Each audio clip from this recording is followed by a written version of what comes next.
Today's episode of Better Bad Ideas is brought to you by LaborFirst. Let's get into it.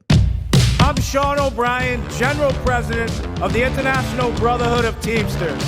Put your helmets on, buckle your chin straps. It's a full contact sport. We're going to find out who has a better bad idea. So today on Better Bad Ideas, we're joined by Victor the Good Boss, my good friend Johnny Bott, and we've got Roberto, right? Or Robert? What do you want to be called? Bobby. Yeah. What is your story, Bobby? So I was born and raised in Astoria, Queens. Regular middle-class family. I have two siblings. My older sister is an accountant for the New York Stock Exchange. My little sister is a nurse practitioner. So I had all the opportunities that they had. What did your parents do? Where are they from? My parents are both from El Salvador. My mom was a stay-at-home mom. And my father was a doorman in Midtown Manhattan his whole life. So he was a union guy. Yeah, he's 32 hotels. BJ. Yep, 32 BJ, SEIU. Yep. So, thank God my parents always gave us everything we ever wanted. Mm-hmm. I guess being the boy, being the rebel, I went down the Where are easy you in way. the pecking order of the family? You've got two I'm siblings. the middle child. Oh, I'm the middle child too. I got middle child syndrome. Do you have that? Exactly. So I started off, just with the wrong people. I started gang banging at like 13 years old. By the time I was 14, I was selling drugs, and I thought those were my family members. I didn't think my parents don't have fun, don't go out. I didn't realize that they were actually leading me down the right path. I thought that they didn't want me to have fun, right? So I started hanging out with these So you're people. gangbanging at 13 years old. You're the only boy. You don't have any brothers. So you've got some people in your life that you're looking up to that are hanging on the street corners, Exactly. running shit on the street. Yeah, And so I idolized them, like any other kid would. Right. They had money, they had all the cars, they had all the girls. I wanted what they had. And I got there. I basically dropped out of school, ran away from home. I had my first kid when I was 15 years old. I ran away from Queens. My parents put me in something called a PINS warrant, which stands for People in Need of Supervision, which basically stands like if my son does any type of felony, I don't want you taking my other kids, saying that we can't control our kids. so they protected your siblings through childhood services because you were the bad seed of the family. Exactly. So I decided to run away with the girl that I met online. I ran away to Lancaster, Pennsylvania. And how old are you? I was 15, turning 16. Lancaster, Pennsylvania. Was she Amish? Well, that's all there was there. It was only Amish people. They must have loved seeing an El Salvadorian roll into It Lancaster. was Right? It was wild days. So 15, she was 17. Her mom was also a union teamsmate, actually. She drove tractor trailers around. She's a Teamster. Yeah, she drove like all over the United States Local with her husband. 776, I can guarantee it. Probably. Yep. I think she worked for Schneider Nations. Okay. So she had the house to herself. We had a huge Victorian house, just a 15 and 17-year-old girl. So within like a week's time, she got pregnant. Then I was out there. I was, drinking, getting high, because that's all I knew, So you're actively affiliated with a gang in New York, Yeah. right? So you moved to Lancaster. Yep. Were there gang members out there? Or Well, did I you join started- the Amish Mafia? Well, I started joining I made a set out there. Nice. I went out Okay. there, and then I got usually a how whole it bunch of happens. little like kids that were, I was 15. So her brother, she had a brother named Rocky. Yeah. He was like 12, 13. So I Right. kind of like introduced him to the life. Eventually he ended up getting arrested, doing a couple years in Lancaster prison because of me. But, I started a whole little set out there. I was like, you know what? And I couldn't come back to New York because I had that active warrant. Right. So I had to stay out And there. you're keeping in contact with your old crew at this point in time. We were back here. I was getting drugs sent from New York to Lancaster because out there, the weed back then, we were selling mostly weed. It was like regs, seeds and all that stuff. We were getting hydro from like Cali out here and back in New York. So I had my guys from out there bringing it to me in Lancaster. I would have people running stuff every week back and forth. We were bringing pounds out there. And that's what I started doing out there. I was like, you know what? I'm just going to stay out here. Lancaster's a pretty docile area if you've ever been out there. I mean, there's Yeah, not a whole lot going on. Yeah. Nothing. Country. You don't see anything on the streets. You see a horse and buggy with That's what it was. directionals on it. I lived on Route 30 West or 30 East. There was a Wawa, a Turkey Hill, and that's it. Like you said, everything else was horse and buggies, the Amish people, shoe fly pie. That was pretty good. It's like this weird pie that they make. But so I was going out there, pie. but I hated it. And radiator covers Yeah. that they sell at night on TV at like 2 in the morning. And like I hated it out there. I just, I was used to New York City. I was used to the loud crowds, the noise. Moving out there was a complete 180 for me. But I knew. So you doing drugs while you're selling them? Yeah, I was basically drinking. Baby mama was probably doing drugs as well. She was actually pretty good. She was like, she smoked weed. I kind of introduced her to weed, but that's as far as she went. She was like a very nice, middle class family. Like I said, she met me online, and I was like the rebel of her life. I kind of like introduced her to the bad world, and I was the bad boy. So that's what I think she was like attracted to me. But like she started smoking weed, but that's as far as she went, which was good, thank God, because one of us had to be there for the kid. But like I said, I was, basically getting myself in trouble there. I ended up going to jail there when I was like 16. What'd you get arrested for? Attempt to sell narcotics, undercover officer. Mm-hmm. But they were going to eventually let me out, but my parents had to come get me. And my dad was very strict. My dad was like, he put himself there, I'm not taking him out. Right. And my dad left me there. My mom forced him when my son was born to come and So how long you incarcerated for? I was in county for like 6 months. Okay. And I was just waiting for my parents to come take me out, but my father just refused. He was like, I'm not doing it. He put himself there, leave him there. Smart. Yeah. Which, I mean, I think in a way kind of like, it was tough love that I needed. Like my father has always cared about me, but my dad has always showed tough love. My mom's been more, hands-on. My father's been always like in the distance. He's always supported us, but like he was never really hands-on. I think that was the first time. At the time, I didn't understand it. Now that I'm a parent, I understand what he did. At the time, I'm like, oh, this guy's an asshole. How is he leaving me here? But I think in a way it helped. So like I said, I was still drinking and drugging out there. When I became 18, my pins got vacated because I wasn't a child anymore. So that exact same day, I told her, I was like, I can't live here anymore. Like, we have to go back. So your arrest warrant, basically, your charges go away because you're 18. Yep. So you go, as soon as they're exonerated or go away, you go right back to the game in Queens, Astoria. Yep. So I told her, So you must have come back there like, all right, full of piss. Better than ever. I'm ready to go. Exactly. I thought I was. I hid and ran Amish country. Now I'm back in the game. Right? Exactly. So I thought I was a shit. And then I told her, I'm like, look, either you're coming or you're staying. So she was like, all right, I'm going to come with you. So we packed our stuff. I think our son at the time, Angel, was probably a couple months. How old's Angel now? He's 21. You in his life? Yeah. Getting sober got me back into his life. You get back in the game in New York, which is probably a better bad idea. Yeah, exactly. A better bad idea, right? That's exactly like what it was. So I come back home, and all my friends opened me with open arms. The first day I came back, I got arrested. That exact same day, we were at the park smoking weed, a whole bunch of us. That exact same night, I got arrested. She met my parents. That never met my parents. That was the first day she met them. Now she's like, I'm staying at a stranger's house because this kid's in jail.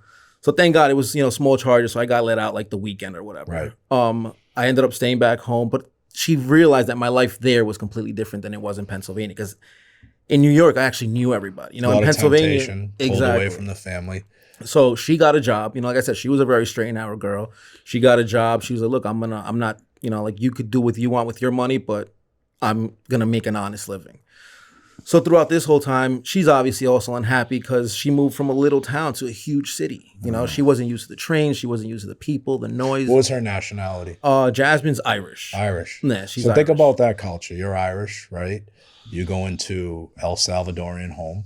You've got different values, different upbringing, right? Exactly. Yeah. So it's kind of the adjustment you went through going to Lancaster, becoming a kingpin in Amish country, and then you transform back to New York, bring her there. It's got to be a little difficult. Yeah, it was. Like I said, it was completely, she knew nobody. At least when I went there, I knew her. She had no family here. She knew absolutely anybody.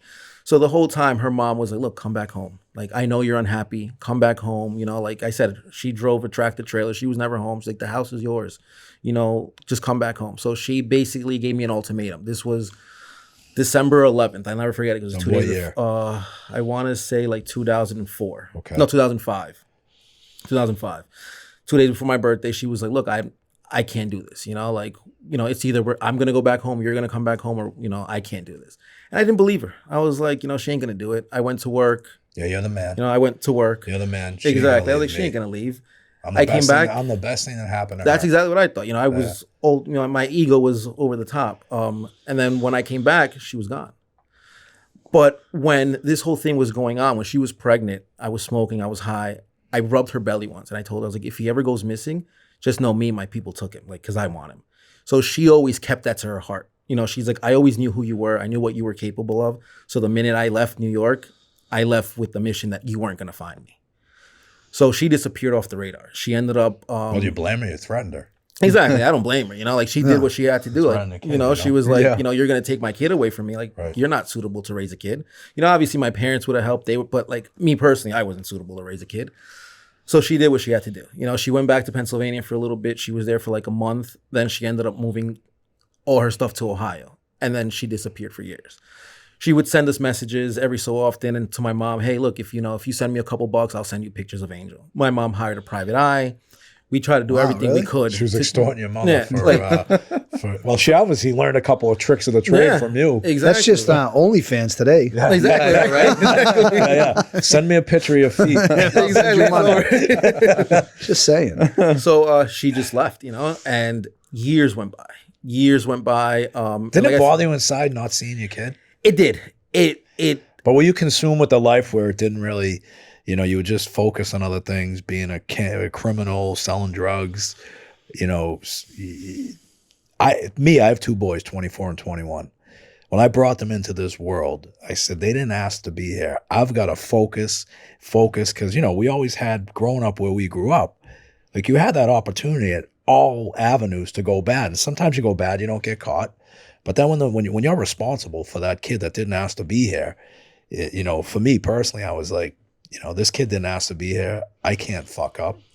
And they depend on me. And it would kill me if my kids weren't in my life. Even now, like, you get in arguments, whatever. They don't talk to you for a couple of days. It bothers me. Yeah. I mean, that had to kill you. Well, it did. Like I said, I think, I'm not saying like it justified, but I was also, like I said, a baby myself. So I really didn't understand the whole father situation. Bringing babies up. When I had my third son, my latest one, that changed me over. That was the one that was like kind of the reality check that you got. I was like, this kid didn't ask to be here. I can't do this anymore. So you end up, fast forward, addicted to drugs?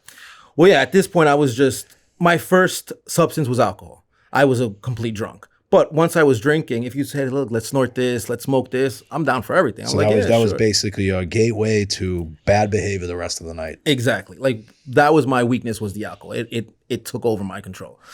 I drank my whole 20s and I thought it was normal. I was the girls, the parties. I thought it was just a regular life. You weren't working at all. You didn't have a job. Yeah, I didn't have a job. You never had a job. I got my first job after Victor helped me get clean. I was working for a buddy then, and I've had this job for 3 years now. You're addicted to alcohol, drugs, everything else. You are running the streets. When do you hit rock bottom, and how do you hit rock bottom, and how do you meet Victor? So eventually, fast forward, I'm in my 30s now, and I'm continuing the party by myself now. Now I'm home, drinking alone, buying a 12-pack, buying a bottle. There's no one there with me. Where are all your boys? They're all, married now with kids. They all got out the game. They've grown up. And I didn't reach that level yet. And I was like, what am I doing? But I knew that I wanted to. So for a while, I would contemplate, and I would tell myself, all right, you're not drinking tonight. And I could maybe do a day or two, and then I would reward myself by drinking after that. I'm like, I didn't do 2 days. I need to catch up. So it got to the point that I was just sick and tired of being sick and tired, I ran into Victor's. It's funny because when I first met him, he would go live, and me being the drunk asshole, I would request money from him. Like he would go live on like social media. On social media. And be like, so Victor, just if we hold up for a second, Victor, the good boss here, you have dedicated your life after being an addict, after being incarcerated, to helping homeless people and addicts get clean. I mean, you're from Saugus, Mass. Originally, which is probably about 10 miles north of downtown Boston. Yeah. What's your story? My story is, I guess, kind of similar to his. I was young and dumb. I made, stupid decisions. Selling drugs, started off selling weed, smoking weed, skipping out on school all the time. I hated school. Like, school just was not for me. And then it just got worse and worse, getting into the hard drugs. So how old are you?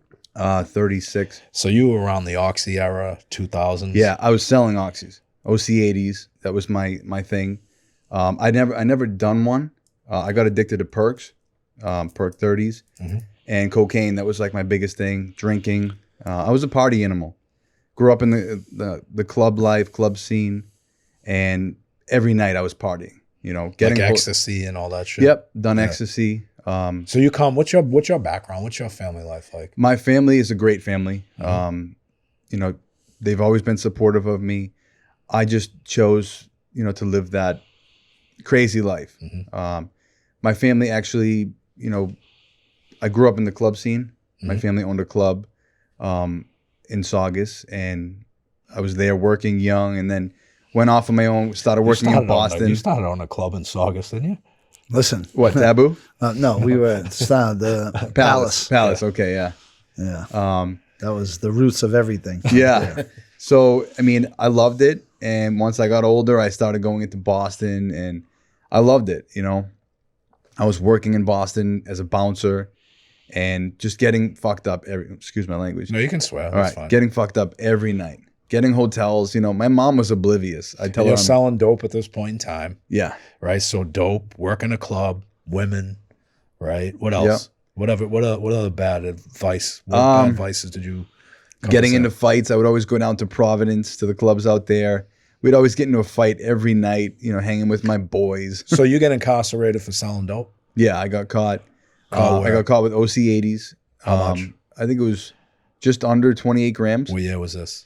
This was, oh man, this was 13 years ago. 2012. I went into prison 2012, got caught in 09. I was out on bail for 3 years, fighting my case. I ended up starting a business while I was on bail. But then Are you clean at this point in time or not? I was clean, but I was on bail for so long, I just forgot about it. I said, I'm not going to go to prison. I'm out for 3 years. So then I started back up, started selling, doing coke, doing perks. While you're out on bail? Yeah. Then I got caught. And then obviously I got arrested, went to prison. And then Where'd they said, you end up going? I went to, so I started off in Middleton. And then, so I was in Middleton when I first got caught. And then once I got sentenced, I went to Walpole. Then I went to Bay State. And then I went to OCCC. I never could go to a minimum. So I the medium was the best I could do. And how long did you get? I got 2 to 3 year sentence. What's it like walking in, a kid from Saugus, you know, walking into Walpole State Prison in your 20s? Yeah, I was like 22, Right. I think. You think you run the streets, you think you're bad because you're fighting in the clubs and everything else. Yeah. You go there, it's not a boys' camp. No, I was scared shit when I Sure. first walked in there. You think you're going to No. get beat up. You think the worst is going to happen. You know, to because the stuff you hear is absolutely insane. But after going in there, you know, as long as you're in there, you're not keeping your head down, acting like a little bitch. You know, you're fine. Hang with the right crowd. You know, just do your time. Don't get caught with the stupid idiots. Don't tell on anybody. Yeah, don't tell anyone for sure. This episode is brought to you by LaborFirst, the leader in healthcare navigation and advocacy for plan sponsors, union members, and retirees. Navigating healthcare isn't easy, especially when it comes to Medicare, and it shouldn't fall on our retirees' shoulders alone. That's where LaborFirst comes in. They work one-on-one with members to help them understand their benefits, resolve issues, and get the care they've earned. From answering tough questions to fixing billing problems, LaborFirst is in your corner every step of the way. No call centers, no runaround, just healthcare advocates who care. LaborFirst was founded by a proud Teamster son and grandson. For over 60 years, his father and grandfather led Teamsters 837, now Teamsters Local 107 in Philadelphia with pride, purpose, and grit. That same union spirit runs through everything LaborFirst does today. Now, hundreds of union health plans trust LaborFirst as a true partner, delivering results, supporting members and retirees, and never forgetting who they're working for. When it comes to protecting what your members have earned, LaborFirst stands with you. That's LaborFirst.com. Please visit LaborFirst.com, LaborFirst.com. This episode is brought to you by Catches Law Group, proud advocates for injured workers and their families since 1986. If you've been hurt on the job, navigating the workers' comp system can feel like fighting an uphill battle. That's where Catches Law comes in. They've recovered over $3 billion for hardworking people just like you, and they don't back down when your rights are on the line. They know what it means to stand shoulder to shoulder with unions and workers across the country. Because at Catches Law, it's not just about compensation, it's about justice. That's catcheslaw.com, Ketches law.com. And I've got to tell you, I've worked for over 30 years with Catches Law Group. I've watched how tirelessly they fight and advocate for injured workers. There is no better representative than Catches Law when our members or injured workers are injured at work. A lot of times corporations or companies forget about the people that make them the success they are, especially when they get injured at work. Catcher's Law never forgets who they're representing, never forgets who they're fighting for. That's catcherslaw.com, KECHES law.com. You know, So you're in there, fresh out of, you get how long's your sentence? 2 to 3 years. 2 to 3 years. So you're I made in there parole. doing it 2 to 3 years. Yep. Are you in any programs to try and get sober, or Yeah. what's So the story? when I went in there, I forget the name of the program. It was the one where you get good time. I totally forget the name of it. No, CSS, I think. Mm-hmm. And if you do the whole program, you get like, I forget how many days off, 90 days off your sentence, something like that. Right. So I ended up doing that, completed that. I did every program that I could do. Right. I got my OSHA 10 in there. I worked out every day. You know, I applied myself. I didn't just sit in there and say, all right, I'm going to do my time, get out, start selling again. Or blame someone else. Or blame someone else for your problems. Yeah, I took the fault. You know, it's my fault. So you're in there and you know, like, hey, look, this isn't the road I want to go down. Correct. There's no, this is going to be the same. It's going to be Groundhog Day every day if I keep doing the same thing that I'm doing. You're in there. What, is there an epiphany while you're in there saying, hey, when I get out, you know, I had a successful business before I come in here, fell back into the game, look where I am. Is there a moment in time where you go, I'm not fucking doing this anymore? I would say the very beginning of me getting in there was that moment of time. Mm-hmm. You know, I had no idea what I was getting into. Did you know anybody when you went in there? Was anybody waiting there to take care of you or welcome you? Or No, not that I can think of. So I was just there on my own. You know, I just met some guys in there and hung with the right crowd. Mm-hmm. And I just said to myself, I'm not going to come back here. Right. There's no way. Like, I'm looking at 2, maybe 3 years in here. Like, that's not me. You know, I was just I'm a good kid. I've always been a good kid. I just made, you know, stupid mistakes. Mm-hmm. So I what's said, your upbringing like? What's your family like? Middle class? Yeah, middle class. Mom and dad? What's your mom and dad do? Mom and dad split up. Mm-hmm. My dad was, I think he was in the union. He was an electrician. Yep. He worked for N-Star. Oh yeah, he's definitely in the union. Yeah. Local 369. Yep. So, but my parents split up when I was 13. Did you look? Was that something you looked at and said, "Oh, this is an excuse to be an asshole"? Yeah, basically, because my mom was oblivious. I could get away with whatever with her. And you know, I it's feel funny bad. factoid. So I got divorced. My kids were 9 and 6. Yeah. Right. My biggest fear, and it still is to this day, is my kids getting fucked up on drugs or something happening. So my ex-wife, who's a very good friend of mine, still to this day, you know, we were at our pediatrician. I'll never forget it. And he was a good guy, and he says to us, "How's it going?" And you know, look, I've done very well in my life. I've hustled. Yeah. You know, we came from modest upbringing. You know, my father was a street guy, worked for the Teamsters. You know, we did good for where we're from. And you know, I always wanted to provide for my family, take care of it. I didn't want to ever get divorced. You know, wasn't in the cards. I watched my parents through the good and the bad. You know, my mother was always very loyal. And, you know, I was talking to our pediatrician. We had the boys at the pediatrician together. And he said, "How's it going?" Because he knew us. Yeah. I'm like, "Not good." And he says, "Well, look, if it's not going to work, do it now."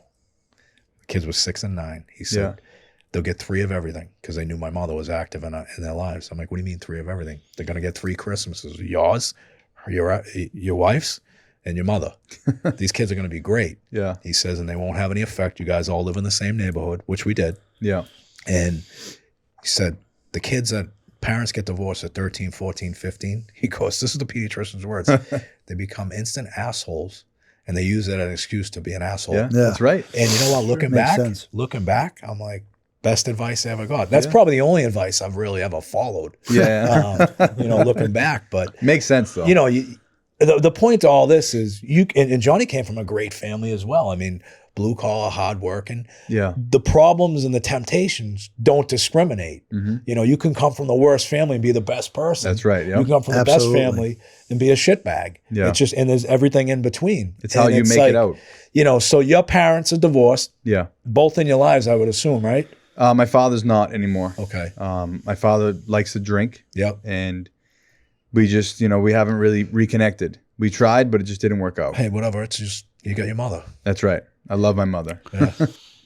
Yeah, So- listen, I think we all feel the same about our mothers. Like my mother is the toughest person I've ever met. She's from Charlestown. Yeah. Brought her 3 younger brothers up in the projects. She brought 3 nuts like us, like me up. And then she has 5 grandchildren, grandsons, 25 to 21. There's no women, there's no sisters, there's no aunts. Yeah. But she is the most toughest person. But I'll tell you one thing, right?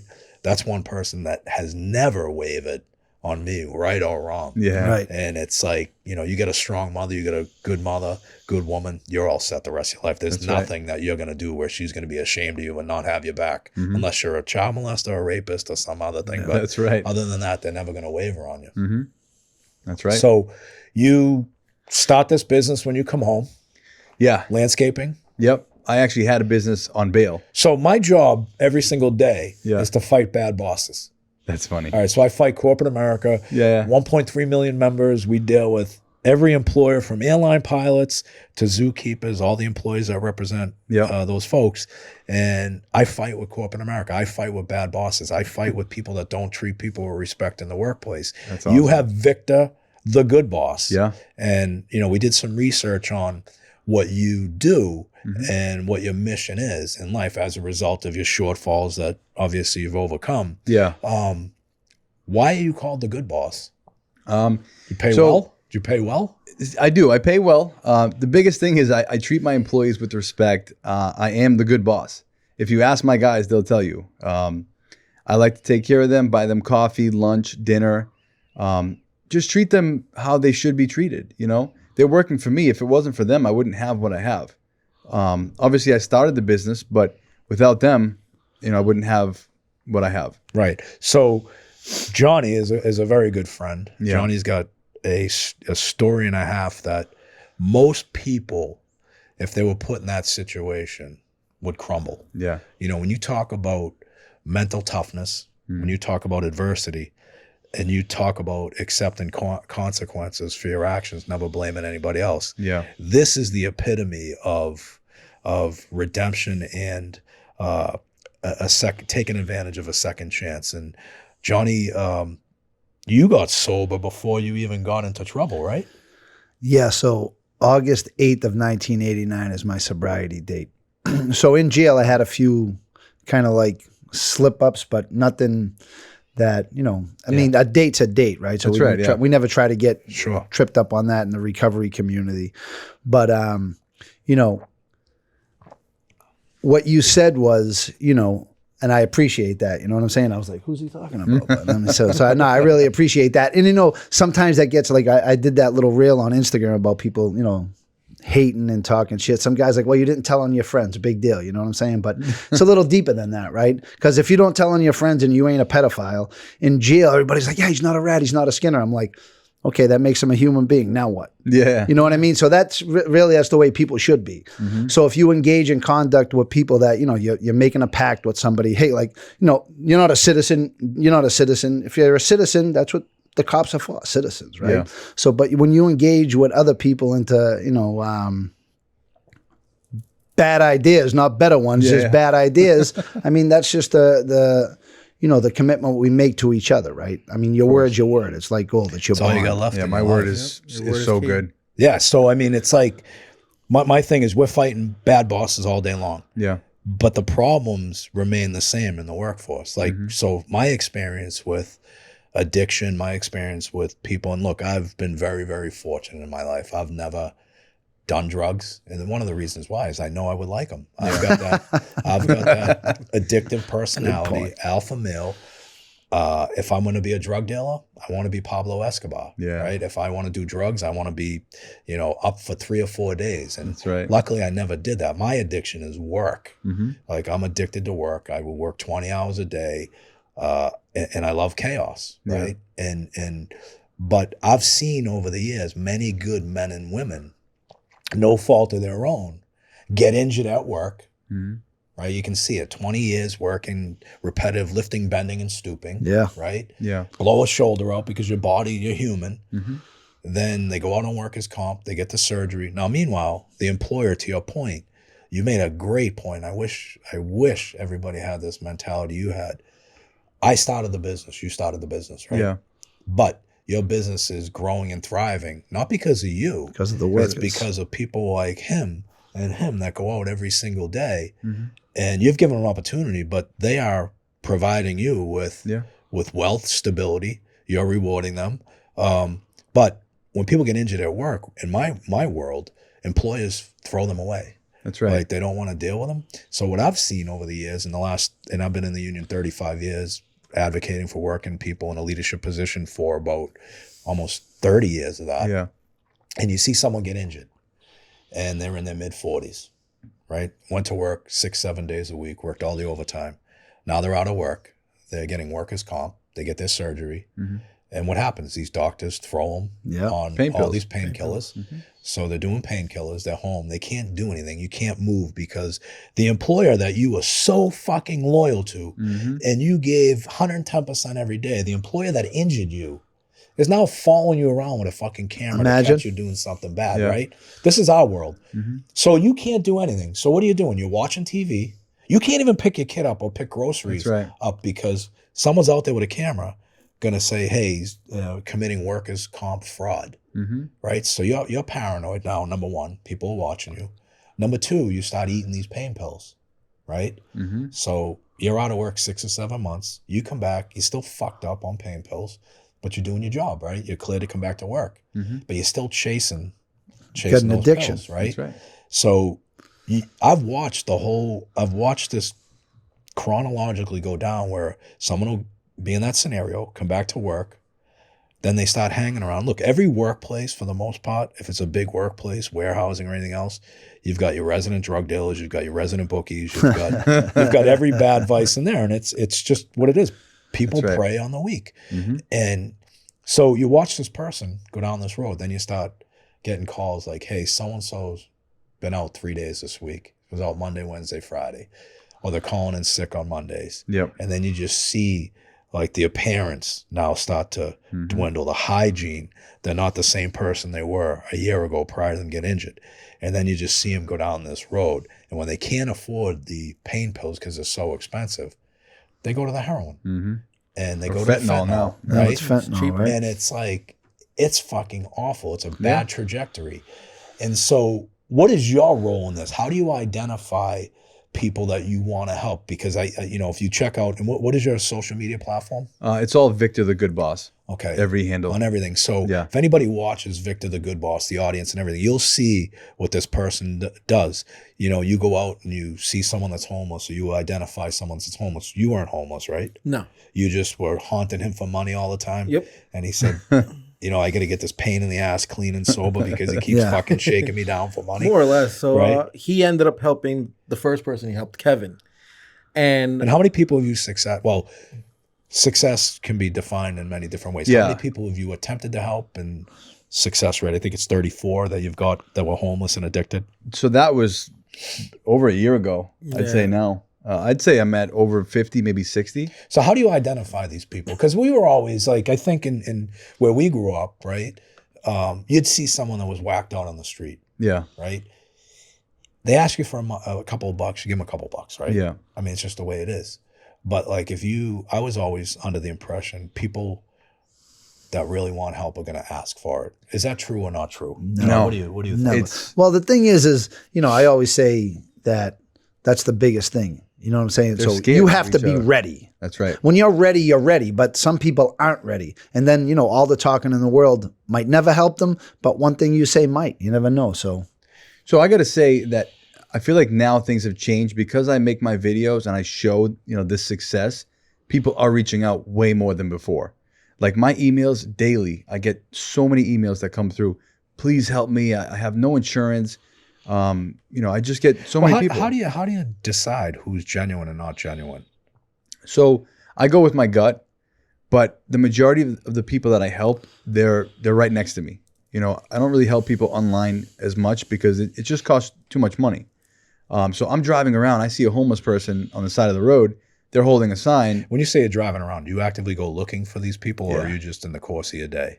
Before, it was just in the course of my day. Now I'm looking for them. I go out almost every day and I'm looking for someone. Well, you could go down a mass and cast and grab 30 people, right? So that's where I go as well, but it's not as easy. I feel like that's the last resort. that's where you go before you die. That's how I feel about it, because the drugs are way worse out there.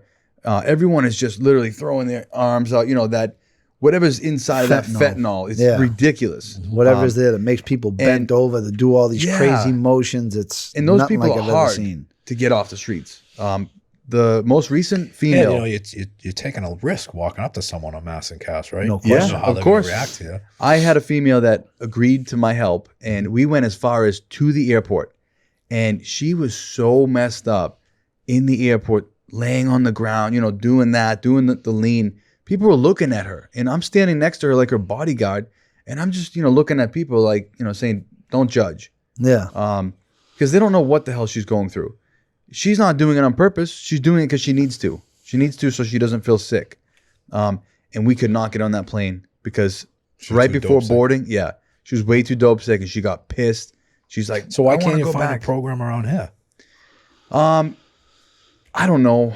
I find that most places they don't really want the social media exposure. I don't know why. Well, I think a lot of times, and I learned this, and I don't know if it's true in the recovery world, but I had some people that were affected, had some learning disabilities, Yeah. and you've got some great schools around this area that, you get someone in that's dyslexic, you get someone in that has a processing issue. I found out through going through a process with someone that these programs, and I assume it's the same in recovery, they want positive statistics. Correct. Yeah. So they want someone that they know is going to be able to successfully complete their program. Yeah. So in other words, if I have two issues, if I'm dyslexic and I have a processing issue and I go to one of these schools, they may focus on dyslexic issues, but not so much of processing. And, you may not be a fit because, they'll tell you it's, not the same. But the bottom line is all they're concerned about is the statistics at the end. Yeah. We got a 99%, success rate with these people.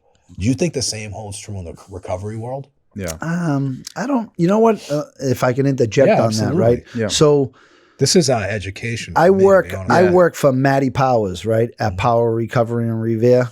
And Where's Revere? Revere, it's next to it's right near Saugus, as a matter of fact. Yeah.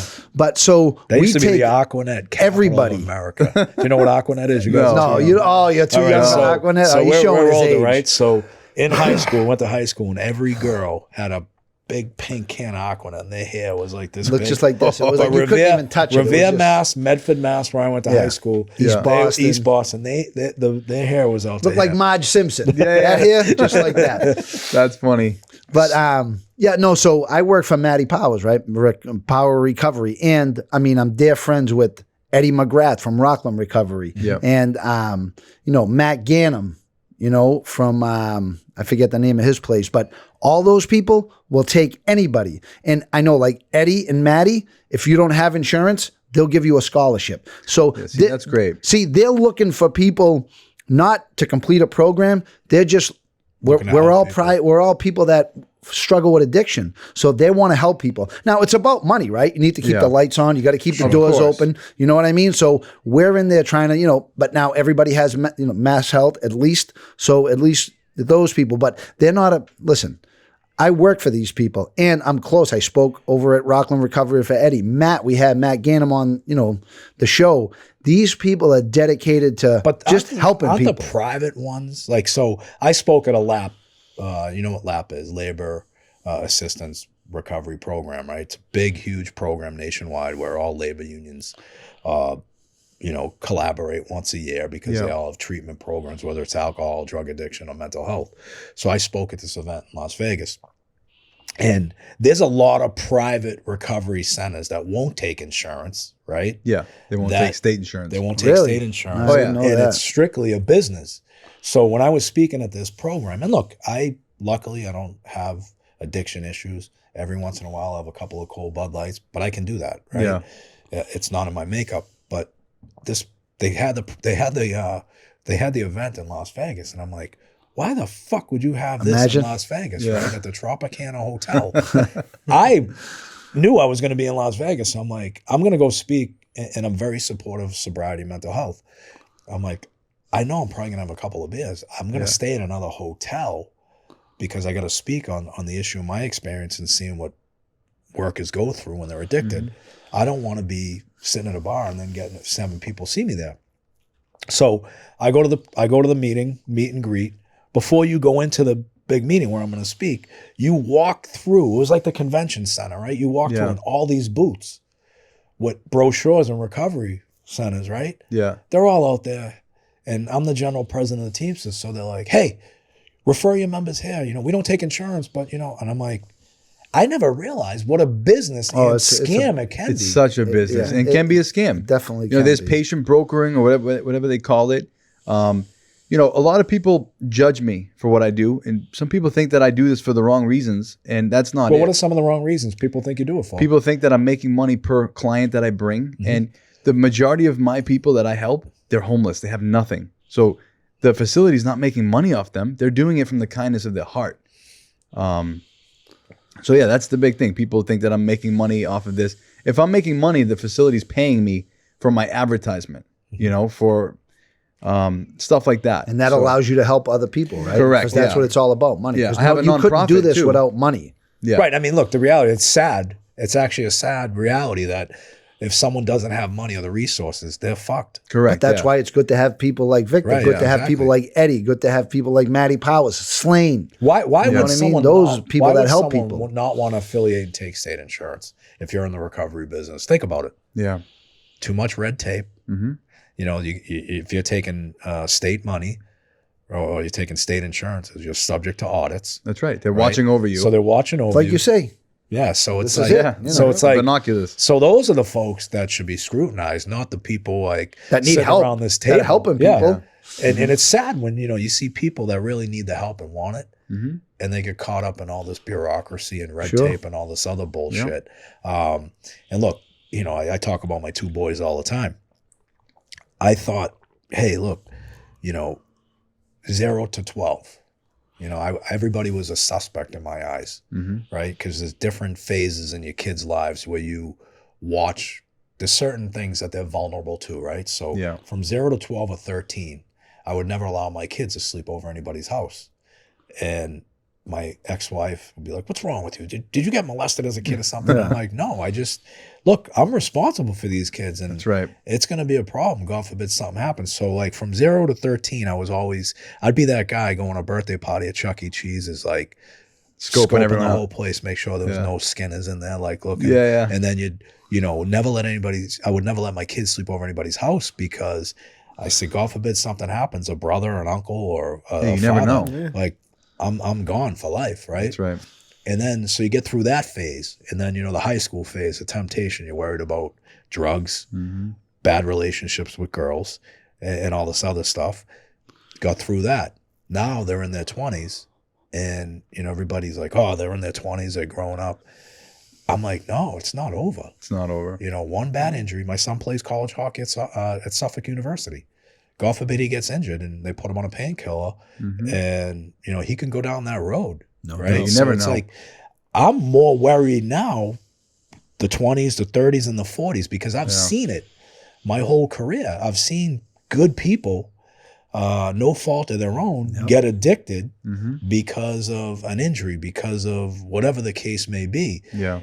And that's what my worry is. It's like, this is never going to go away. It's Never. a pandemic that is going to be with us the rest of our lives. And if it's not, I mean, growing up with us, weed, people that smoked weed, you're like, all right, well, no one. Never seen nobody's life change. Yeah, over no one, that. no one. I mean, Now they got little, fentanyl in little weed. paranoid, little crazy if that they've been too. doing it for 30 years. Yeah. Right. It still does have an effect on you. Right. Yeah. But then even like in the 80s, 90s, cocaine wasn't deadly. No. Like you didn't hear a lot of people overdosing on cocaine unless you were like someone was trying to emulate Scarface. Yeah, right. you know, the Exactly. movie, right? Shooting it And or it's stuff just like that. it's such a business now, and it's so fucking, the shit is so bad. So I bad. worry So every bad. single day about my kids. I really And do. it's like you say, Sean, if I can interject Absolutely. again, you never, I see people bent over like this, and I don't think anybody makes a conscious decision in their life to say, I'm going to be that guy. That's today. right. So you have to walk by that person every day and say, I do anyway, subjectively, is, Yeah.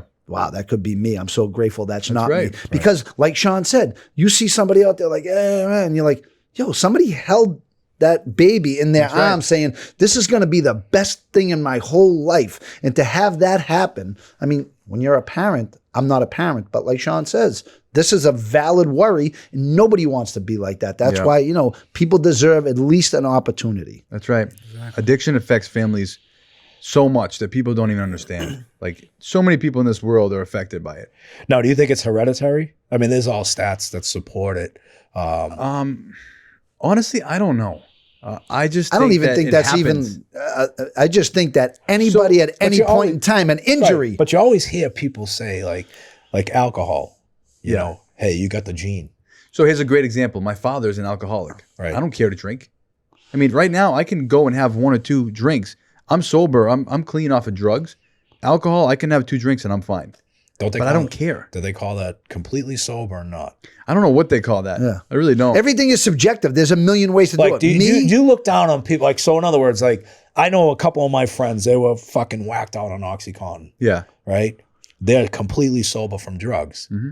They take an edible or they smoke weed, and they call that California sober. Yeah, so I mean, I don't look down on that at all. I like as long as you're functioning and you don't need it, you don't need to do it every day, you don't depend on it. I don't see anything wrong with that. What do they say? That, you know, there's a million ways to do this, like people on Suboxone, people on maintenance drugs, people on, so, you know, methadone. I've seen the people on the maintenance drugs, and again, this is not my wheelhouse. Right. Yeah. But I think that's just as worse. As well, here's the else. thing. I agree. So you're keeping them Vivitrol, though, Vivitrol, I will say this. That's better. I've had the experience. So my health, I sit on many health and welfare funds. Yeah. And we monitor them and manage them, like $1 billion funds. Mm-hmm. And the one thing that we don't, in some of the health and welfare funds I sit on, and that's all prescriptions are included in that, we don't provide Suboxone or what's the other one? Methadone. Methadone. Yeah.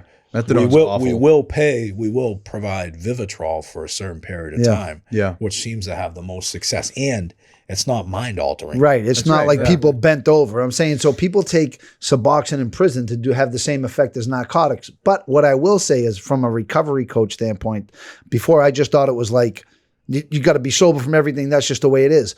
But now the way that things have been explained to me in trainings are, and it makes a lot of sense, is somebody on Suboxone can work a job and not be dependent on the streets. They can go and start functioning in life and hopefully maybe get off it. So there are uses for everything, and there's a million ways to do things. But they have to also want to be strong to get off of 100%. I agree with that 100%. Yeah, I mean, I know people that were, even on the street, friends of mine that were on Suboxone, they were selling it to get better shit. Right? So it's like they're getting it from their doctor. They're still in the old ways. Yeah.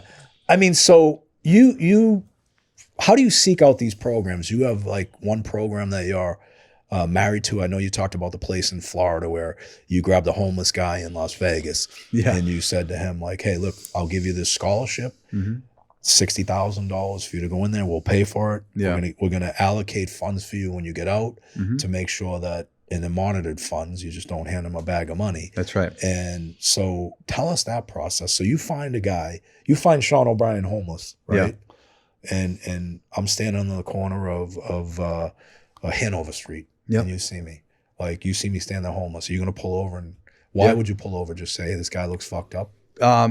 Yeah, and I know that he's, maybe not fucked up, but has some issues going on. If he's standing there holding a sign, or if you're standing there, whatever, I'm just going to roll up and have a conversation. I'm going to say, hey, what's up, man? You hungry? Are you homeless? Ask questions. And then figure out from there. And, if you say, I'm homeless, then I'm going to ask you, are you addicted to drugs? If you say yes, then I'm going to say, well, I got a great opportunity for you. I'll put you down in a, full scholarship, private pay facility. And when I say private pay, I mean, that's the best way to get a scholarship. You can't get them at state-funded places because they're so packed. Mm-hmm. And so, I'll give you that opportunity. I'll tell you that I'll have everything covered for you. Even when you get out, I'll raise money for you. As long as you're doing good, you're going to be in good hands. But eventually you have to grow up. And when they eventually go through the program successfully, you get them up on their feet, and then you bring them to work with you, right? No. So that's the thing. Because that's the problem, because here's what people are going to think, right? Yeah. Because, hey, this guy's out there with a motive. Mm-hmm. He's going out, he's identifying, people that are vulnerable. Mm-hmm. He's going to clean them up, get them sober. They're going to be indebted to him. Now they're going to work for him the rest of his life. Yeah, no, it doesn't work like that. I'd take it anyway, still. Sure you would. Because that's Sure. an amazing gift that somebody gave Oh, me. But 100%. anyway, I don't think But it's you know, that way. there's so but- much skepticism. Of course. And everybody has a fucking opinion. Oh my God. On of something. I'll course. tell you, like, I am fed up with people having false narratives. I hate it. I do something big in What the are we going to country. do? Just listen, fist fight. Yeah. That's the best way to Oh, I handle would this. love to. Like, here's the Boxing problem, ring. though. Like, people can say whatever the fuck they want Right. about me, right? Yeah. And I get bullshit because, you know, in my job and everything else. Of course. I'm like, Yeah. I want to respond and go, listen, you fuck. Like, Yeah, but you can't. You I'll can't. Worth meet it. you over here and we're going to see how fucking bad Right. you are. That's just a boxing And I'm not ring. the toughest guy in the world. Nobody is. I mean, But a boxing this ring. ain't a birth defect. I earned it. Yeah. You know what I mean? So I've been through the worst and I've overcame it. Yeah. I know I'm a good person. And I'm grateful for the people around me that helped me. And I guess going back on the whole job thing, I would never hire someone and make them feel like they're in debt to me. I want them to better themselves. I want them to be on their own. So that's what I kind of lead towards with them. I'll raise money. I'll do a GoFundMe. The biggest thing for people is the aftercare. When they get out of treatment, if they have nothing, no money, no one, they're going to relapse. Like they're going to go back to 100%. their old neighborhood like you Because did. it makes them feel safe. Yeah. You were safe, right? You were the man. You were the man there, right? It's a like you said, you just feel safe, so you go back to what you Yeah. know Right. best. I'm not gonna get questioned. I know this as second nature. So you still live in Queens right now, right? Yeah. Well, now like I still don't know all my old people, but I don't associate with them. It's on a hey, how are you? What's up? How you doing? How are the kids? All right, I go my way. Right. They go their way. I just can't. Like I have a really good friend of mine. I've been trying to help him to get clean, and he's still doing. And the what do same you do thing. for work now? So my friend I manage a liquidation factory. So we basically buy pallets from like Amazon, BJ's, Jetro. I hate Amazon. Yeah, well, if you ever return fucking anything, there's a hate good it. chance we got them. Yeah, good. We'll have to organize that warehouse. No, I'm only kidding. We might though. So that's what I do now. But like I said, prior to that, I couldn't hold a job. It's not that I couldn't get a job. I'm very. But so you get sober. Where did you get him sober? Or where did you get I yourself? went to Weymouth. Yeah, he went Weymouth. to Weymouth. Came here, went to Weymouth. Whose facility's that? Slane's? No, he went to Joe Simonelli. Oh, yeah. Advanced. No, I forget the name.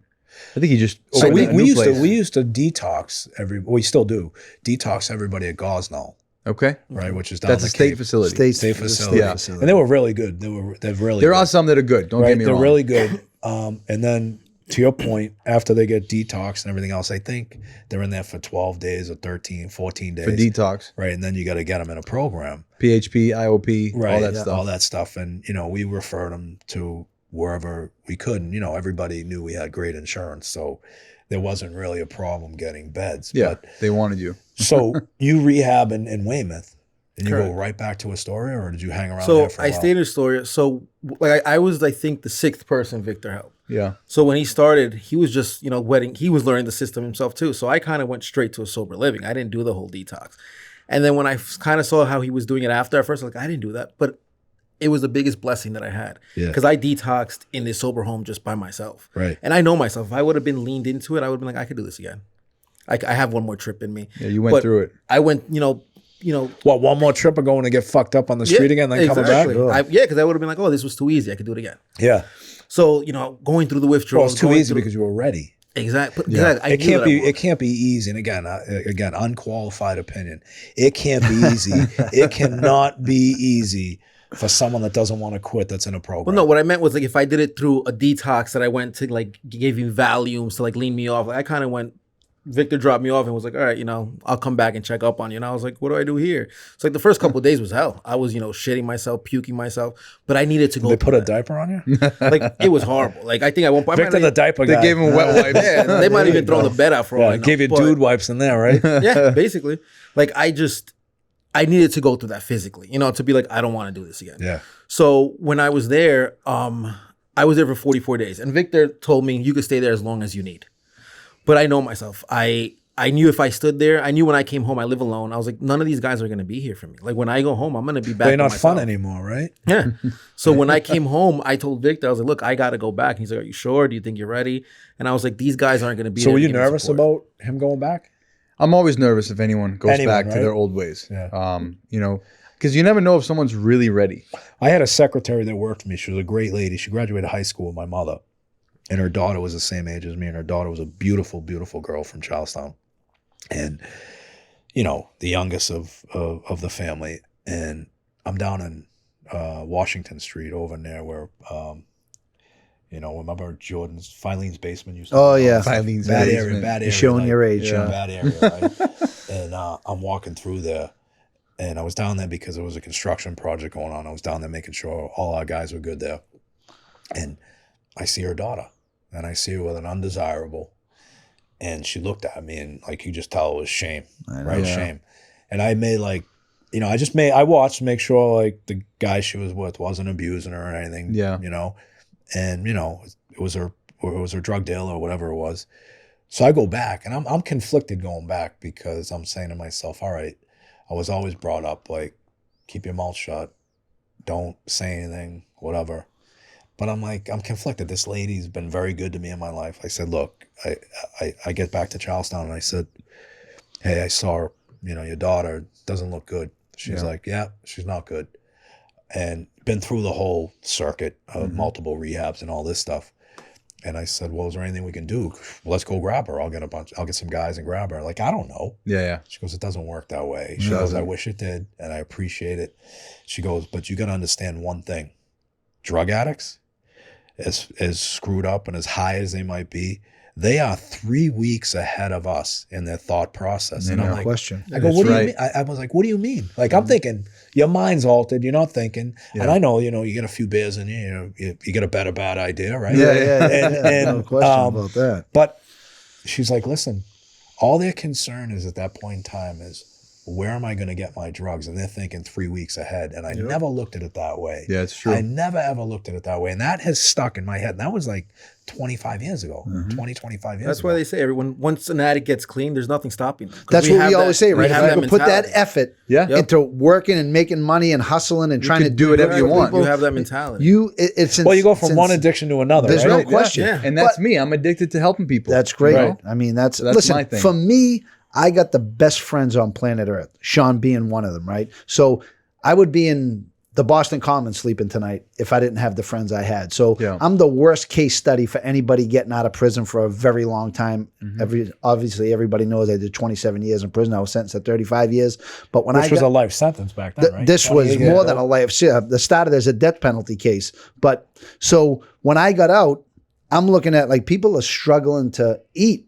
Like I have people delivering food to the halfway house to me. Yeah. So this is how I started. So my thing about, you know, being in recovery, becoming a recovery coach and being involved in the recovery community, you know, Matty Powers gave me an opportunity to speak at his place. I did a commitment, gave me a scholarship That was to right become a when you recovery came out. You coach. came right out and you went there, right? Right there. That's you know, awesome. so but that's the feeling that you have to give back.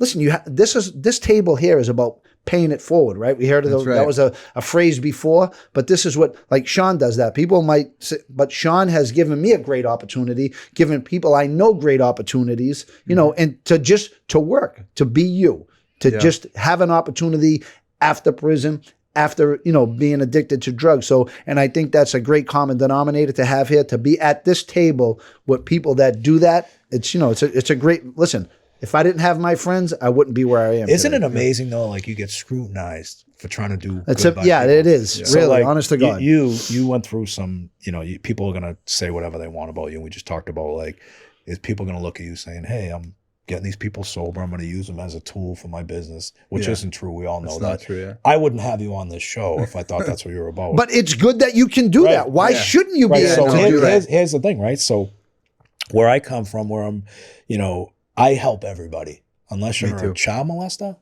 or a rapist or a wife beater. Don't even call me. It's not happening, right? But like I was getting scrutinized because, you know, my job as when I was a president of Teamsters Local 25, you know, we were the biggest local on the East Coast. I took that over when I was 33 years old. Everything I have in my entire life is because of the Teamsters Union, 4th generation. My whole thought process when I get up in the morning is not how is this going to benefit Sean O'Brien? My thought process is how can I leave this organization better than I found it? How can I help people that need the help? So everybody that gets out of jail, even to this day, whether they're in the federal system or the state system, I'll get a phone call and go, they're like, hey, can you help this guy out? Can you help this girl out? And it's not just guys, it's girls. Yeah. Right? Can you help them out? Yeah, no problem. But I got to be honest with you. Can they pass a piss test? And what are their intentions moving forward? And they're like, what do you mean? I'm like, look, I know people that I grew up with that went to jail, and they further enhance their criminal ability while they're in there, right? Which is, that's their choice. I don't look down on them. That's right. Hey, you're still going to be my friend. But, you know, I got to give you a little Heisman for a while until you get squared away. But I like that. I like it. But, you know, the reality of it, I was getting scrutinized in the Boston Herald in 2007, 2008. We had so much work at that time, right? In various, we had work in construction, we had work in motion picture industry, work in trade shows. Yeah. And these folks that were coming out of federal prison or state prison, like, I'm like, tell them to come over here. Yeah. Give them an opportunity. And so the Herald does me dirty. They're like, Sean O'Brien, thug, gangster, you know, connected to the Winter Hill Gang. Now, I was 13 years old when, Imagine that's when the Winter Hill Gang was active, right? Yeah. And his mother and father from Charlestown, all this shit, all this bullshit, right? So I'm like, I don't give a fuck. I want to give someone an opportunity. Yeah. And so after a while, like, people would call and say, hey, I heard you help so-and-so out. They're doing well. They bought a house. Or they're working. And I remember doing an interview with the Herald like 3 or 4 years later.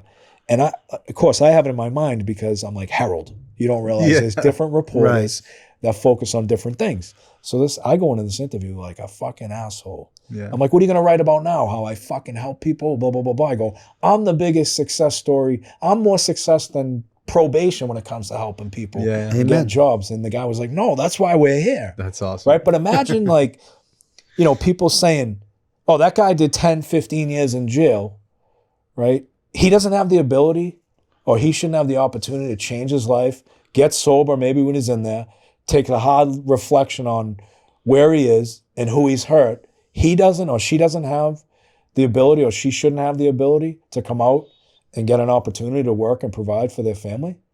I'll defend that all fucking day long. Imagine you didn't provide the opportunity. Would they have said, you know what, Sean O'Brien's discriminating against people getting out of prison? But I'm saying, can you imagine the people that have actually and it's not been self-serving. successful? There's nothing self-serving about this. That's right. It's like, hey, look, quite frankly, I needed to fill the jobs. And I said, this might be a great experiment on people not reoffending or getting back on drugs. You're helping the community. And guess what? Like in the Teamsters world, right? Like, you can't have maintenance drugs. If you are a drug addict and you're on Suboxone or anything else, you can't take those and have a CDL license. Right. That's right. So that's a further incentive to, hey, you know what? I'm not going to, if I'm going to quit, I need to quit because quit everything. I can make $100,000 a year or more maybe, right? Provide for my family, but I got to give up smoking weed. I can't take Suboxone. That's right. Take it a whole step further. Yeah, I mean, you gotta want is what it is. too. So how can we help you moving forward? I mean, Johnny's very active in the community, the recovery community. We're pretty influential nationwide and very committed to the not even just the recovery part of it, but the awareness prior to going down that bad road. You know, I met Chris Herron a long time ago. Great guy. Yeah. And I gave him, our organization gave him the first $25,000 to start Project Purple.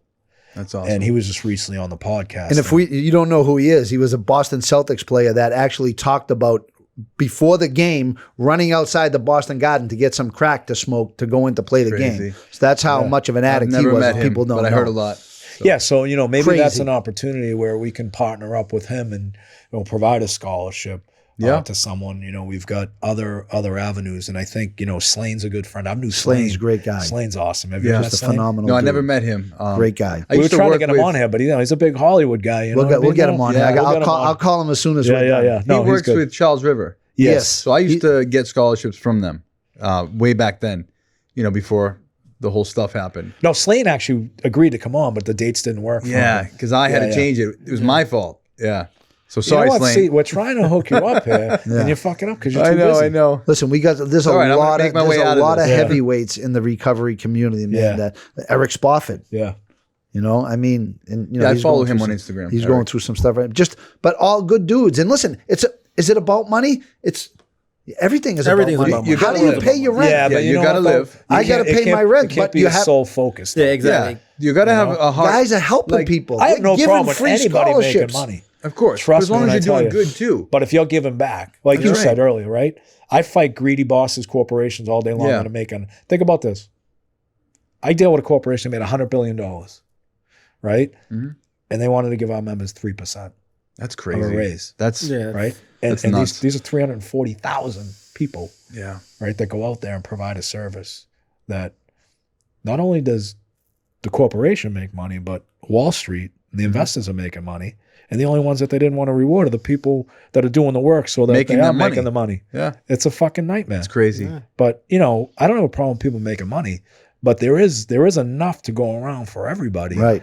And the one thing that I know that I want to focus on, and it's not because of some legacy or I want to feel good about myself. I don't think anybody does this to feel good about themselves and to leave a legacy. We've all gotten great opportunities. I mean, think about you. Yes. I met you today, right? After this, I'm making a phone call for you. Thank you. I appreciate that. And I do that all the time, right? But it's not because I want to feel good about myself. I love your story. I love the fact that you are an asshole. There's no doubt about it, right? But you realize, like, what was important. You come from a good family. Like, so what? You know what? You've proved you deserve an opportunity. Yeah, it's like my parents love this man. Like, they've never met him. Like, of course they do, because they don't have to fucking deal with you. He does. Yeah, exactly. Like, my sisters, like, they offered me treatment when I wanted. But like he said, I just didn't want it. I wasn't ready. Right. When he came along, I took up the opportunity. I got my kids back in my life. I'm in school full time. I got my grandkids. No.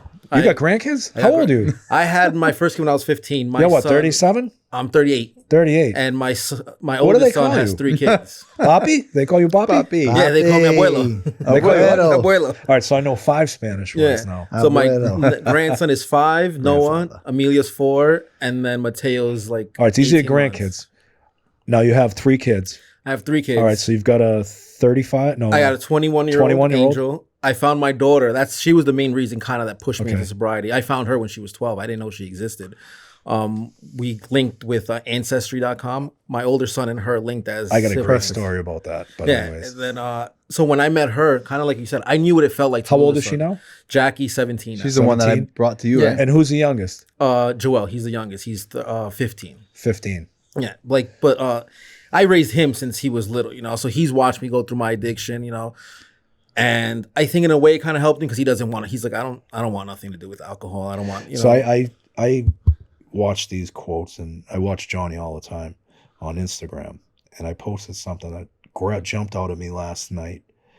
And, we always want to have the pride of authorship, but it says, I truly believe that every single person has to go through something that absolutely destroys them.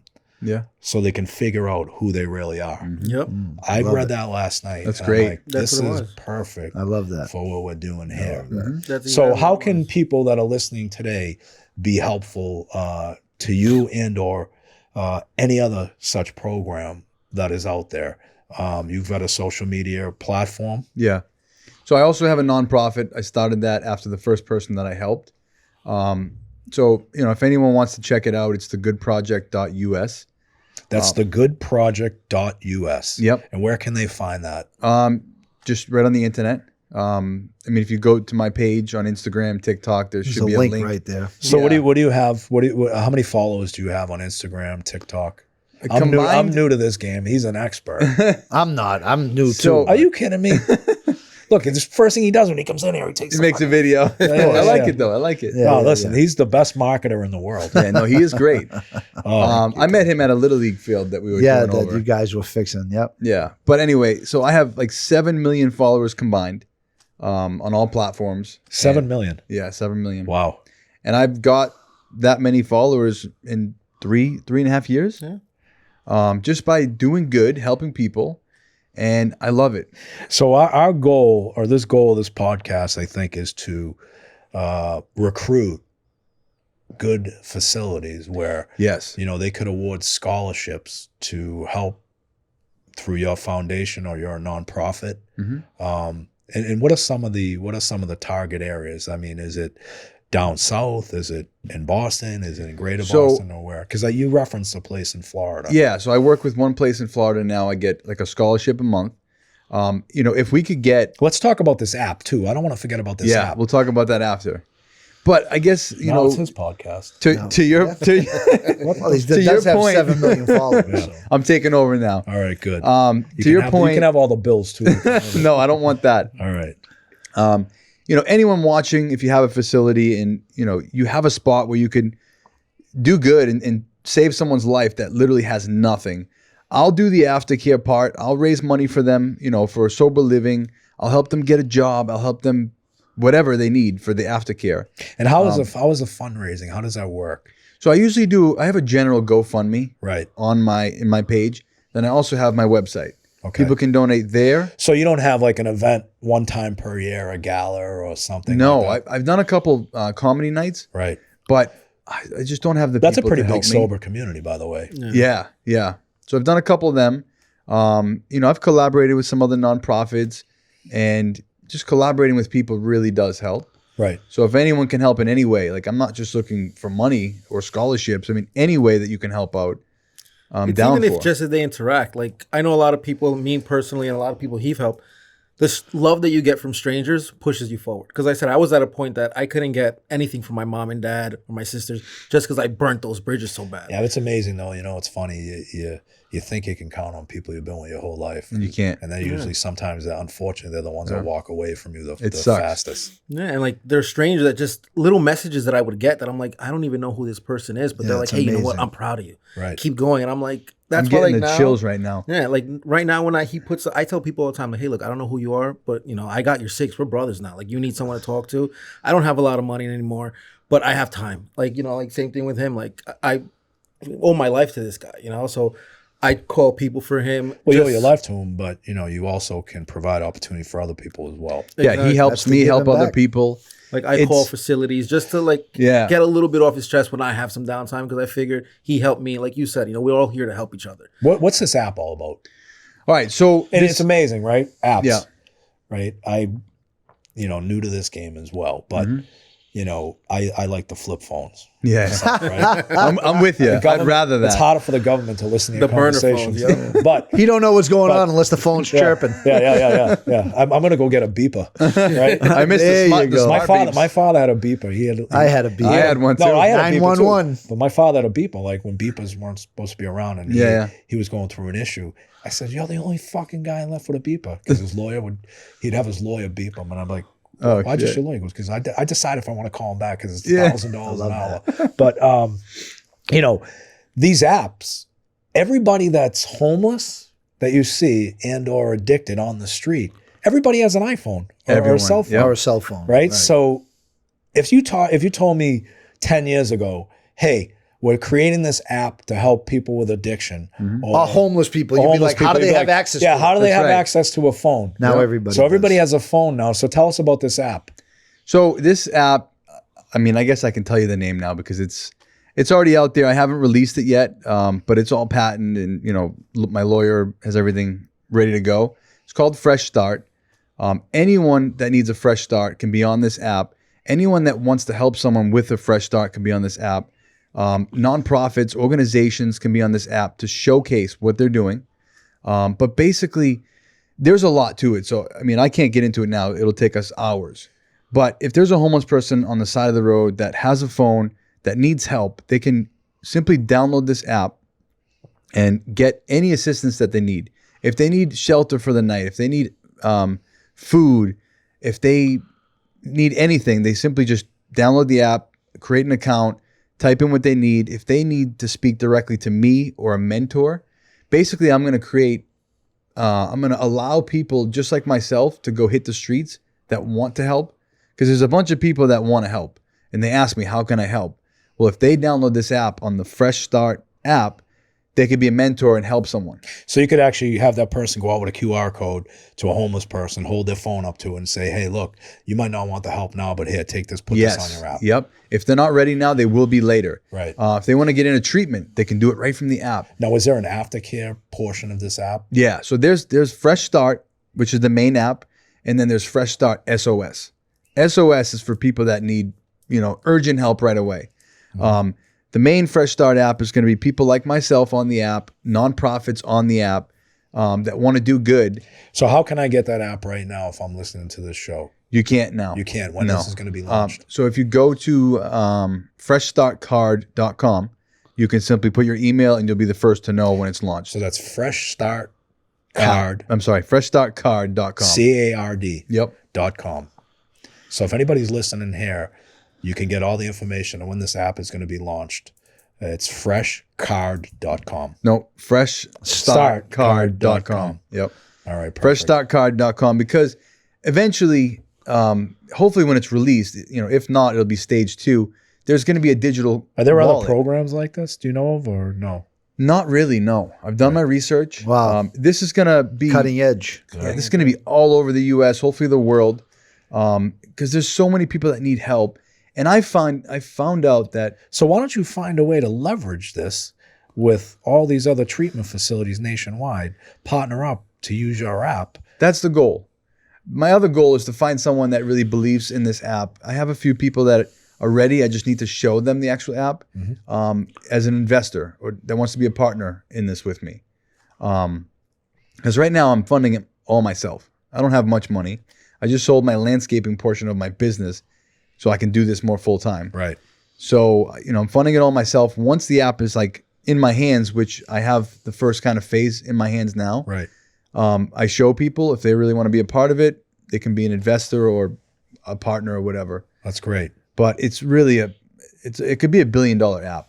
Right. Not even that. It's the amount of people that can be saved. Right. If you get $1 billion, it's a lot of scholarships. Yeah. And that's the thing. Like, So, I'm not if you greedy. make money and generate capital, you can help more people, Yeah. no? And that's Isn't my this goal. the goal? Right. That's my goal. Right, If you People can- want you to be broke, and You can look at you you have can look to at it as an generate capital. endowment. It's no different than all these big colleges, universities. They have, like Harvard has a $60 billion endowment. Like you can have an endowment where you just allocate X amount of money per year. That would be amazing. So that's the other thing. Like on the app, there's going to be little, like, I guess I'll say GoFundMes, little fundraisers for people. So if someone needs something, they can post it on the app. And if someone sees it and says, oh my God, this guy, Steven. Or I on the recognize street- this guy from story. my neighborhood. Yeah, I wanna haven't seen help him in him. 30 years, Right. 130 years. And they might want to buy him a McDonald's sandwich. We're not giving them So cash. this is not only going to be a recovery tool and a tool to get into recovery. It's going to be like a LinkedIn networking type of thing where That's it. I may be able to go on this because I've been in the program. The app saved my life or got me my start. Now I'm going on there and I see someone that I may know that is struggling, that needs certain resource, and I've got the ability to provide it. I can directly go to them. That's through right. The app. Yep. If you're in Great the area, concept. That's there's pretty there's a amazing. map. Great concept. There's a map on there. Once you My sign mind up, don't think like that. My mind just thinks of talking to I've people. been thinking of this ever since I started helping people. I just said to myself, how can I do this on a bigger scale? So like everyone's going to put their location. So if someone like me, I'm out there helping people, I'm going to look around the area, see who needs help. I'm already going to know. I don't have to go up to them and say, hey, what do you need? Right. You'll identify who they are. They can tell you where Yeah. they're at, and you know their story already. You don't have to do any convincing. You grab them and put That's them in right. treatment. Yep. And then I want facilities on this app. They can advertise on the app. In return, give me a scholarship a month. If I Right. get every facility in the U.S. to give one scholarship a month, Right. that's a lot of people we can Sure. help. Right. So like that's one way they can advertise. Yeah, there's so much to it. Well, good. Well, we appreciate you being on the show today, Bobby. Thank you for Best of having us. luck, and I'm gonna Great we'll talk story. after the show, and Appreciate we're gonna find you a home in Queens, New York. Thank you. Thank you. Victor, I think we're gonna collaborate and work together. As you know, I'm gonna launch something in 2026. Yeah. Focused on recovery and mental health, and of course, Johnny, my good friend. He's going to be prevalent in this whole journey that we take together, hopefully, and change some people's lives for the Yeah, better and help that's some what we people wanna out. do That's for the sure. bottom line. So, Yeah. Again, let's plug your social media platforms. Yeah, so it's Victor the Good Boss on all social media. If you guys want the website again, it's thegoodproject.us and freshstartcard.com. Yeah, I really appreciate you guys for having me on. All right, so this is the last thing I try and do on every show. If you could have lunch with someone, and we know that, like, I would love to have lunch with my deceased father. One more lunch. He would, same with his parents. But anybody else, who would y'all maybe fanboy lunch be with or fangirl lunch? Who would you want to have lunch with? Who would I want to have lunch with? I'd like to have lunch with Ben Affleck. Really? Yeah. Some people say I look like him. I just talked I to can see Casey. that, yeah. I was literally, I'm going to show you this. I was Yeah. just talking to Casey Affleck last night on the phone. That's funny. Yeah, he's a good guy. Ben Affleck's a good guy. Yeah, he's been through a lot, and I respect him. Both, I Yeah, think his that's true. brother's sober as well. Yeah, so I mean, he's one person I'd love to have lunch with. What about you? I would have to say it was my grandma. She raised me, and when She's she passed, she passed asked away? me to, to get my life in order. Yeah, so, And I wasn't able to do that when she was around. So Yeah, so look, I would love to have. My father was my best friend. He was a character. We did everything together, right? Good and bad. He was the best. But like, if you could have lunch with someone that wasn't deceased, who that would it wasn't be? deceased. Johnny Bott. Don't say me. Don't say me. Johnny Bott. I get to have that. Johnny Bott. Yeah, right. I'm over here thinking. I still can't think. Johnny, take me to lunch after. You're my guy. Holy kid. To be honest with you, I don't think I've ever thought of that. But let's see, off the top I mean, you of got my a fucking head, Yankees hat on. Would it be like Yeah, Jeter or Jeter's A-Rod? my guy. I know his A-Rod? Boston when we came in. I was like, You'd have we're sitting across from each other. You'd have lunch with A-Rod, ask him all about J-Lo, right? Yeah, she has sure. 6 rings, 7 rings now. Yeah, But yeah, yeah, yeah. I mean, Derek Jeter would be one. Andy Pettit. I was Yeah. always a really big Andy Pettit fan. All right. The sports celebrity. Now, Johnny, we are putting you on the spot on this Yeah. one. Well, so You've met too many famous people like he. yeah. Well, you know what it is. So I had dinner with Nicky Verano last night. That's my He's a dinner. good That's man. my surprise dinner date. You know what I'm That's saying? funny. But that's a weekly occurrence. if Yeah, you I want it know. to be. I know. Frankie DiPasquale, guys from the North. Then I'm saying, I'm really not a. Listen, I'm really not a big fanboy. He's of holding back anybody. his fanboy. No, I'm really not. You know what I mean? So listen.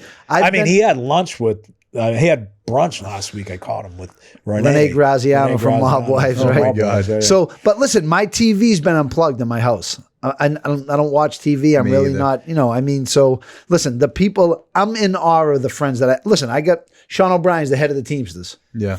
He's Jimmy Hoffa. Oh, not The junior, next generation. not junior, the senior. So, but look, but the thing is I'm always amazed by the connections that I have. You know what I'm saying? Like, Yeah. so, and I've had lunch with all these people. I'm not really a big fan of everybody. I'm a fan of the people that Eddie McGrath invited me over his house for a barbecue the other day. I was with Slane. I was with Matt Gannum. I was with Chris Cuzzo. I was with him. I was with, I hang around with Bean Shooter. I'm saying these are my friends. Like, That's you know a what I'm saying? penance in life. Yeah. So like, that's a whole different, that's a whole different show right there. That's repenting. So I'm really not if I could have, I mean, listen, my father, like he says, but nobody deceased.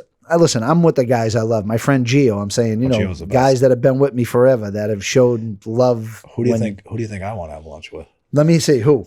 Take a guess, That's a tough one. You're never going to guess it. Never? I don't think so.